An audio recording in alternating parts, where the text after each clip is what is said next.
और जब तुमने मूसा से कहा कि मूसा, जब तक हम अल्लाह को सामने न देख लेंगे तुम पर ईमान नहीं लाएंगे, तो तुमको बिजली ने आ घेरा और तुम देख रहे थे। फिर मौत आ जाने के बाद हमने तुमको अस्सर नौ जिंदा कर दिया ताकि एहसान मानो। और हमने बादल का तुम पर साया किए रखा और तुम्हारे लिए मन और सलवा उतारते रहे कि जो पाकीज़ा चीजें हमने तुमको अता फरमाई हैं उनको खाओ पियो, मगर तुम्हारे बुजुर्गों ने उन नेमतों की कुछ कदर न जानी और वो हमारा कुछ नहीं बिगाड़ते थे बल्कि अपना ही नुकसान करते थे।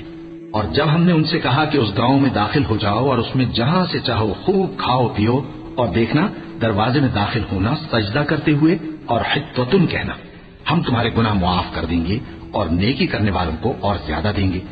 तो जो जालिम थे उन्होंने उस लफ्ज को जिसका उनको हुक्म दिया था बदलकर उसकी जगह और लफ्ज कहना शुरू किया। बस हमने उन जालिमों पर आसमान से अजाब नाजिल किया क्योंकि नाफरमानियां किए जाते थे।